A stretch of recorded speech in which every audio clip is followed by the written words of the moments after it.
നമ്മുടെ നാട്ടിൽ ചില ആളുകളൊക്കെ ഹജ്ജിന് ഇങ്ങനെ പുറപ്പെടാൻ പോവാണ്. ഹജ്ജിന് പുറപ്പെടുമ്പോൾ കുടുംബക്കാരുടെ അടുത്തൊക്കെ കയറി, പരിചയക്കാരുടെ അടുത്തൊക്കെ കയറി, തെറ്റി നിൽക്കുന്ന പ്രശ്നങ്ങളും കുഴപ്പങ്ങളൊക്കെ പറഞ്ഞ് അവസാനിപ്പിച്ച് എല്ലാം സോൾവ് ആക്കി അവസാനം പോകുന്നൊരു സ്ഥലമുണ്ട്. നാട്ടിലുള്ള അടുത്തുള്ള ജാറങ്ങളും അതുപോലെ തന്നെ മഖ്ബറകളൊക്കെ കയറി അവിടുത്തെ ഷെയ്ഖിനോട് ഞാൻ പോവാണ് കേട്ടോ, ഞാൻ വരികയാണ് എന്ന് പറഞ്ഞ്, പ്രിയപ്പെട്ടവരെ, നമ്മുടെ ഹജ്ജിന്റെ ഒന്നാമത്തെ അസ്ല് നമ്മൾ അവിടെ ഇല്ലാതാക്കാൻ, ഹജ്ജിന്റെ ഒന്നാമത്തെ പേര് നമ്മളവിടെ ഇല്ലാണ്ടാക്കാൻ. നമ്മൾ അവിടെ പോയിട്ട് എന്താ പറയണത്? എന്താ നമ്മൾ ആദ്യം അല്ലാഹു ലബ്ബൈക അല്ലാഹുമ്മ ലബ്ബൈക ലബ്ബൈക ലാ ശരീക ലക ലബ്ബൈക ഇന്നൽ ഹംദ വന്നിഅമത ലക വൽ മുൽക ലാ ശരീക ലക. അല്ലാഹുവേ, ഞാനിതാ വന്നിരിക്കുകയാണ്. സഹസ്രാബ്ദങ്ങൾക്കപ്പുറത്ത് നിന്റെ ഖലീൽ വിളിച്ച വിളിക്കുത്തരം ചെയ്തിട്ട് ഞാനിതാ ഈ മക്കയുടെ മണ്ണിലേക്ക് വന്നിരിക്കുകയാണ്, ഈ മിനായിലേക്ക് വന്നിരിക്കുകയാണ്, ഈ അറഫയിലേക്ക് വന്നിരിക്കുകയാണ്, ഈ മുസ്ദലിഫയിലേക്ക് വന്നിരിക്കുകയാണ്, പരിശുദ്ധമായ കഅബാലയത്തിന്റെ പരിസരത്തിലേക്ക് വന്നിരിക്കുകയാണ്. എന്നിട്ട് അല്ലാഹുവിനോട് നമ്മൾ കൊടുക്കുന്ന വാഗ്ദാനം, കരാർ എന്താണ്? ലാ ശരീക ലക ലബ്ബൈക. അല്ലാഹുവേ, നിനക്കൊരു പങ്കുകാരുമില്ല. തന്റെ ജീവിതകാലം മുഴുവൻ, തന്റെ പുരുഷായുസ് മുഴുവൻ ആ ഇബ്രാഹിം അലൈഹിസ്സലാത്തു വസ്സലാം ഏത് തൗഹീദിന് വേണ്ടിയാണോ മാറ്റിവെച്ചത്, ഏതൊരു വഹദാനിയത്തിന് വേണ്ടിയാണോ മാറ്റിവെച്ചത്, ആ വഹദാനിയത്തിന്റെ പ്രഖ്യാപനമാണ് ഒന്നാമതായി നാം നടത്തുന്നത്. എന്നിട്ട് പറയുന്നത് എന്താണ്? ഇന്നൽ ഹംദ വന്നിഅമത ലക വൽ മുൽക ലാ ശരീക ലക.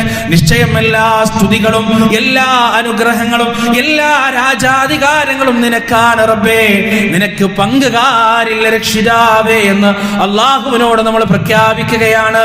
അത് പ്രഖ്യാപിക്കാൻ പോകുമ്പോഴാണ് ഇവിടെ വന്നിട്ട് ജാറത്തിൽ വന്നിട്ട് യാത്ര ചോദിക്കുന്നത്. മരിച്ചുപോയ ഒരിക്കലും കേൾക്കുകയില്ല എന്ന് പരിശുദ്ധ ഖുർആൻ അസന്നിഗ്ധമായി പ്രഖ്യാപിച്ച, ഒരിക്കലും നിങ്ങളുടെ വിളിക്ക് ഉത്തരം നൽകുകയില്ല, നിങ്ങൾ വിളിക്കുന്നത് അവർ അറിയുകയില്ല എന്ന് പരിശുദ്ധ ഖുർആൻ പഠിപ്പിച്ച ആ ഖബറിന്റെ പുറത്ത് വന്നിട്ട്, ആ ജാറത്തിന്റെ പുറത്ത് വന്നിട്ട് ഹജ്ജിന് വേണ്ടിയുള്ള യാത്ര ചോദിക്കുന്ന എന്റെ പ്രിയപ്പെട്ട മുഅ്മിനേ, ഹജ്ജിന്റെ ഒന്നാമത്തെ പേര് തന്നെ, ഒന്നാമത്തെ ഉപാധി തന്നെ നീ നശിപ്പിച്ചു കളയുകയാണ്. എത്ര ലക്ഷങ്ങൾ ചെലവിട്ടാലും, അറഫയുടെ മൈതാനിയിൽ എത്ര മണിക്കൂർ നീ പ്രാർത്ഥിച്ചാലും, എത്ര നേരം അല്ലാഹുവിന്റെ മുന്നിൽ നീ സുജൂദിൽ കിടന്നാലും, ശിർക്ക് ചെയ്തിട്ടാണ് നീ ആ പുണ്യഭൂമിയിലേക്ക് പോകുന്നതെങ്കിൽ, അല്ലാഹുവിൽ പങ്കു ചേർത്തിട്ടാണ് നീ ആ പുണ്യഭൂമിയിലേക്ക് പോകുന്നതെങ്കിൽ, നിന്റെ ഹജ്ജ് സ്വീകരിക്കപ്പെടുകയില്ല, നിന്റെ പ്രാർത്ഥന സ്വീകരിക്കപ്പെടുകയില്ല, നിന്റെ അമലുകൾ സ്വീകരിക്കപ്പെടുകയില്ല. അതെല്ലാം ബാത്തിലാകും. പറയുന്നത് ആരാണ്? മുജാഹിദുകളെല്ലാം അറിയിച്ചാരാണ്? പരിശുദ്ധ ഖുർആനാണ്. വലഖദ് ഊഹിയ ഇലൈക വഇലല്ലദീന മിൻ ഖബ്ലിക ലഇൻ അശ്റക്ത ലയഹ്ബതന്ന അമലുക വലതകൂനന്ന മിനൽ ഖാസിരീൻ. അല്ലാഹുവിന്റെ റസൂലിനോട് ലോകരക്ഷിതാവ് പറഞ്ഞതാണ്.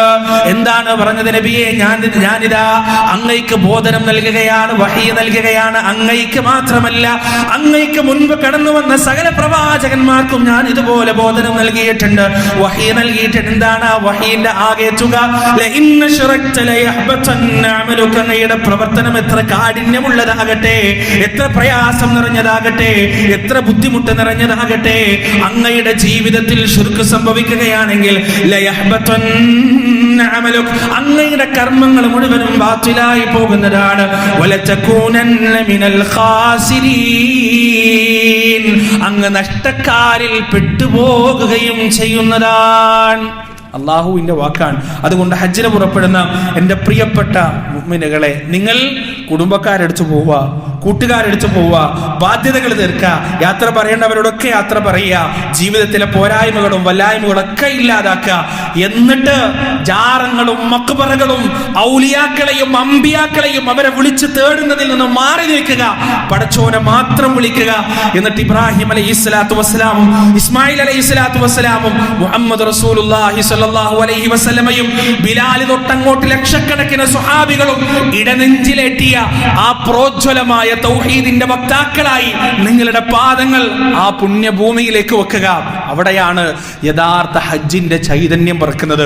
പ്രിയപ്പെട്ടവരെ, നിങ്ങൾ ആലോചിച്ചിട്ടുണ്ടോ, ഹജ്ജിന്റെ കർമ്മങ്ങളിൽ ഉടനീളം മിനായിലെ ടെന്റിന്റെ അടുത്ത് മദ്ബഹ് ഇസ്മായിൽ കാണാൻ പറ്റും നമുക്ക്.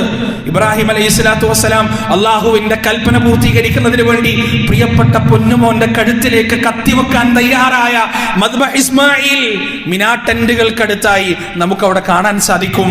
ബസ്സിൽ പോകുമ്പോ പലപ്പോഴും നമുക്കത് കാണാൻ സാധിക്കും. ആ ഓർമ്മകൾ, ഇബ്രാഹിം അലൈഹിസ്സലാത്തു വസ്സലാം ഹജ്ജിന് വേണ്ടി വിളംബരം ജബൽ അബീ ശഅബ അവിടെ നമുക്ക് കാണാൻ കഴിയും. ഇബ്രാഹിമിന്റെ മഖാമു ഇബ്രാഹിം, കഅബാലയത്തിന്റെ പരിസരത്തുള്ള മഖാമു ഇബ്രാഹിം നമുക്ക് അവിടെ കാണാൻ സാധിക്കും. റസൂലുള്ളാഹി സ്വല്ലല്ലാഹു അലൈഹി വസല്ലമ ഹജ്ജത്തുൽ വിദാഇന്റെ രോമാഞ്ചജന്യമായ പ്രസംഗം നടത്തിയ ആ ജബലുർ റഹ്മ, ആ പരിസരം നമുക്ക് കാണാൻ കഴിയും. എല്ലാം ഇബ്രാഹിം നബിയുടെയും കുടുംബത്തിന്റെയും പ്രവാചകന്റെയും പാവന സ്മരണകൾ നമ്മുടെ മനസ്സിൽ ഉണർത്തുന്ന കർമ്മമാണ് ഹജ്ജ്. പക്ഷേ ഒരു സ്ഥലത്ത് പോലും, പ്രിയപ്പെട്ടവരെ, ഹജ്ജിന്റെ മനാസിക്കുകളിൽ, ഹജ്ജിന്റെ കർമ്മങ്ങളിൽ ഒരു സ്ഥലത്ത് പോലും ഇബ്രാഹിം നബിയുടെ ഹക്ക് ജാഹ് ബർക്കത്ത് കൊണ്ട് അള്ളാഹുവിനോട് നിങ്ങൾ തേടണമെന്ന് പഠിപ്പിച്ചിട്ടില്ല. മുഹമ്മദ് നബിയുടെ ഹക്ക് ജാഹ് ബർക്കത്ത് കൊണ്ട് അള്ളാഹുവിനോട് നിങ്ങൾ തേടണമെന്ന് പഠിപ്പിച്ചിട്ടില്ല. ഹാജറ ബീവിയുടെ ഹക്ക് ജാഹ് ബർക്കത്ത് കൊണ്ട് നിങ്ങൾ അള്ളാഹുവിനോട് തേടണമെന്ന് പഠിപ്പിച്ചിട്ടില്ല. സഹസ്രാബ്ദങ്ങൾക്കപ്പുറത്ത് സഫയുടെയും മറുവയുടെയും ഇടയിൽ തന്റെ കുഞ്ഞുമകന്റെ തൊണ്ട നനക്കുന്നതിന് വേണ്ടി വെപ്രാളം പിടിച്ച് ബേജാറോടോടിയ ഒരു ഉമ്മയുടെ സ്മരണ ലോകത്തെ സകല മുഅ്മിനിന്റെയും മനസ്സിലേക്ക് ഓടി വരുന്ന രംഗമാണ് സഫ മറുവക്കിടയിലുള്ള സഈ. ആ സമയത്ത് പോലും അല്ലാഹുവേ, ഹാജറ ബീവിയുടെ ഹക്ക് ജാഹ് ബർക്കത്ത് കൊണ്ട് എനിക്ക് ഇന്നത് തരണേ എന്ന് പറയാൻ പ്രവാചകൻ പഠിപ്പിച്ചിട്ടില്ല. ഹാജറ ബീവിയോട് ഇസ്തിഗാസ നടത്താൻ പ്രവാചകൻ റസൂൽ പഠിപ്പിച്ചിട്ടില്ല. ഇസ്തിഗാസ എന്ന ഒന്ന്, അല്ലാഹു അല്ലാത്തവരോട് സഹായം തേടുക എന്ന ഒന്ന് പരിശുദ്ധ ഇസ്ലാമിൽ ഉണ്ടായിരുന്നെങ്കിൽ, പരിശുദ്ധ ഇസ്ലാമിൽ അത് പ്രാമാണികമായിരുന്നെങ്കിൽ, പ്രിയപ്പെട്ടവരെ, ഹജ്ജിന്റെ വേളയിൽ ഒരൊറ്റ തവണയെങ്കിലും ഇബ്രാഹിം അലൈഹിസ്സലാത്തു വസ്സലാമിനെ വിളിക്കാൻ വേണ്ടി അള്ളാഹ് പഠിപ്പിക്കണ്ടേ, റസൂൽ പഠിപ്പിക്കണ്ടേ? പഠിപ്പിച്ചിട്ടില്ല. എന്താ കാരണം? അങ്ങനെ ഒന്നും ഇസ്ലാമിലില്ല. അള്ളാഹു അല്ലാത്തവരോട് ഇസ്തിഗാസ തേടുന്ന ഏർപ്പാട് പരിശുദ്ധ ഖുർആനോ തിരു ഹദീസോ ഫഹ്മു സ്വഹാബയോ നമുക്ക് പഠിപ്പിച്ചു തന്നിട്ടില്ല എന്ന് നമ്മൾ മനസ്സിലാക്കുക. അല്ലാഹു സുബ്ഹാനഹു വ തആല ഹജ്ജിന് പോകുന്ന നമ്മുടെ സഹോദരങ്ങൾക്ക് ആ ഹജ്ജിന്റെ ഏറ്റവും വലിയ ചൈതന്യമായ തൗഹീദ് ഉൾക്കൊണ്ടുകൊണ്ട് അവിടേക്ക് പോകുവാനും ആ ചൈതന്യത്തിന് ഊർജം പകർന്നുകൊണ്ട് നാട്ടിലേക്ക് വരാനും അവർക്ക് നാഥൻ തൗഫീഖ് നൽകുമാറാകട്ടെ. വനസ്തഗ്ഫിറുല്ലാഹ ലി വലക്കും വഅൻ ജമീഇൽ മുസ്ലിമീന അജ്മഈൻ വനസ്തഗ്ഫിറൂഹു ഇന്നഹു ഹുവൽ ഗഫൂറുർ റഹീം.